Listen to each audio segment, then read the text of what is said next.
Well, it's what you get with Joe Biden, man. Let's talk about this story out of Russia. Let's talk about the escalation. We have this story. McDonald's announces temporary closure. Oh my. Over 800 locations in Russia. The fast food giant said it will still pay the salaries of its employees in both Russia and Ukraine. I think we must have an error on the Timcast.com website because this says Maka Oharak. That's not right. That's not McDonald's. Oh, I'm kidding. It's in Cyrillic. But, I love the Cyrillic D. It's funny, yeah. The McDonald's. It's like a weird looking A. Doharak. That's what it looks like. It's a cursive R, I guess. This is just crazy. I mean, Facebook leaves Russia, McDonald's leaves Russia, the big banks leave Russia. Like, they're trying to fix this place. Yeah, I know. So a lot of people are joking that like Russia is going to end up being the healthiest place on the planet.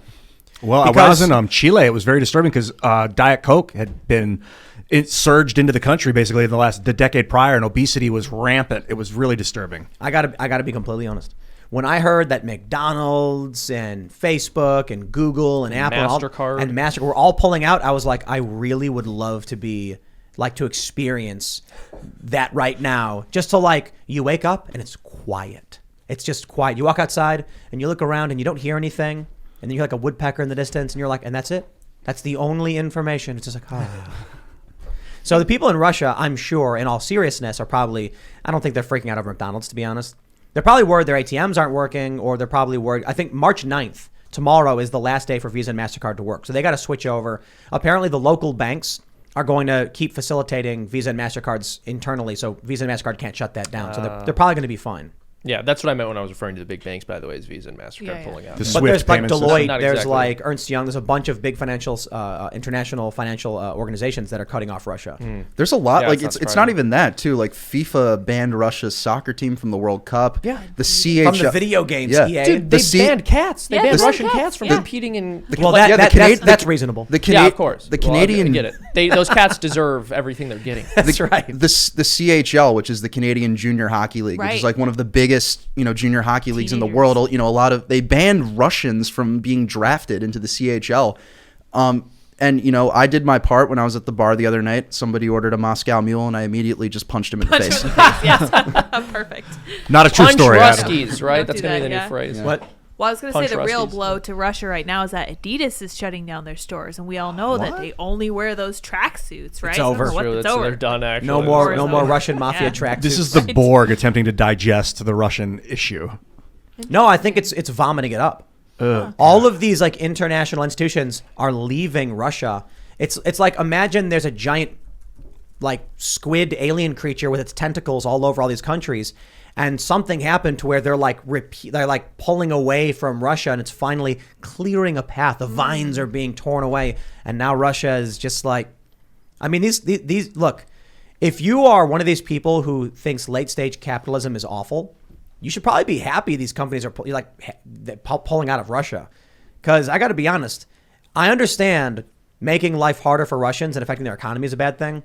But Google, Facebook, McDonald's going away would not be bad. It concerns me because if there really was a revolution in the United States, like a good, healthy revolution, that the corporate government, like the global corporations, would just cut us all off. We would lose McDonald's. From McDonald's and our money, our bank accounts, our gas would go up to $90 a gallon or whatever. That's true. No, you're right. I think there's something there. Just buy an electric car. Yeah, it's just buy electric. Yeah, just buy you got $60,000, no problem. Don't worry about gas, right? Yeah, you get an electric car. An energy you get an electric car. It's also just like a giant virtue signal too, because these same corporations will never stop doing business in China because they have so much more financial interest in China. Like they're all read that word.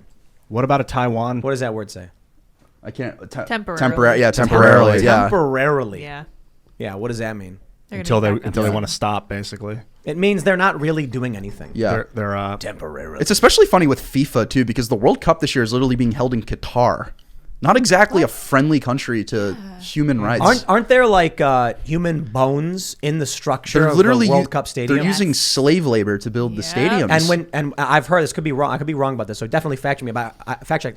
I heard when the slaves die, they just push them into the construction of the building and just build over them. Well, I don't know if that's. I don't know. I can't confirm or deny, but I know from my history class that that's what they did to build the pyramids. Yeah. And the Great Wall of China. It's historical precedent. I don't know if that's true though. I was reading about the pyramids. I think Great Wall of China is what I meant to say. Great Wall makes sense. I mean, it's massive. Yeah. Did you read about that? Well, I'm for sure seeing forced labor at World Cup Stadium from the BBC in Qatar. This is from 2022. Yeah, I heard they just put the bodies into the construction of the building. Like they just when they're sealing off an area, cementing it, they just dump the body and then pour the cement over it and be like, meh.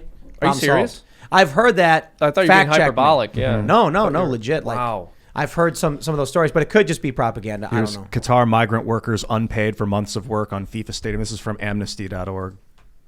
So people are going and they're not getting paid. Migrants are coming in and getting basically forced slave labor. Yeah, so hats off to FIFA for banning Russia from their video game while they're about to host the World Cup in Qatar. I hope you guys make some money from the World Cup.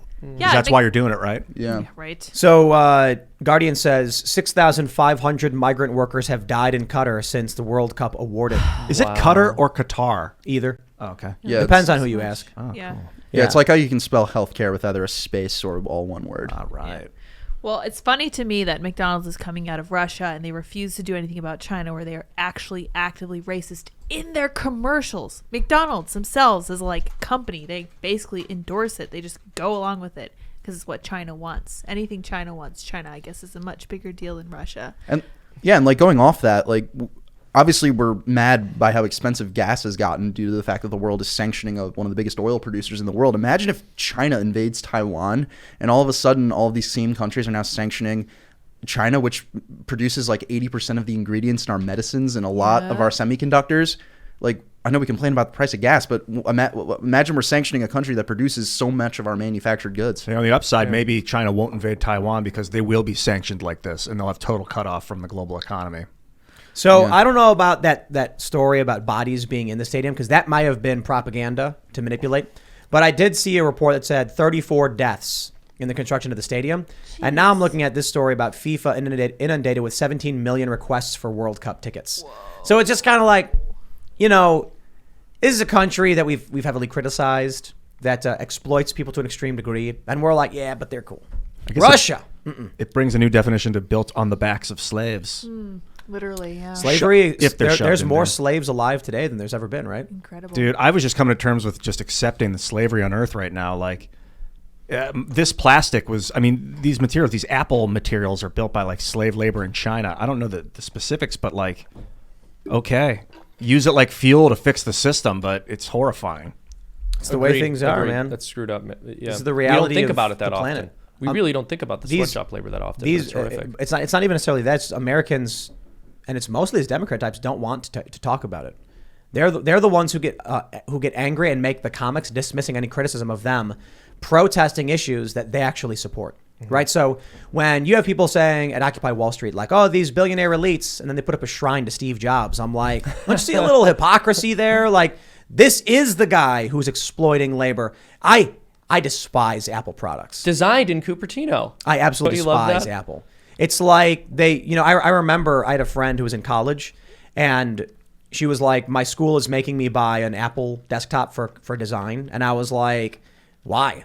And she's like, you have to, otherwise they fail you. And then I was like, except you can get the same powered computer running the Mac OS for a third of the cost if you just build it yourself. And she's like, they won't allow that. Yeah, no, it's crazy. I'm just like, I absolutely despise this company, man. No, and as somebody who works in a creative field, who does animation, who's spent a decent amount of time around other animators, there's absolutely no reason that you need to use a Mac to do creative work. That's ridiculous. But Apple played it really, really smart by making it, these college kids would get student loans, and they'd spend $1,000 on a $300 computer.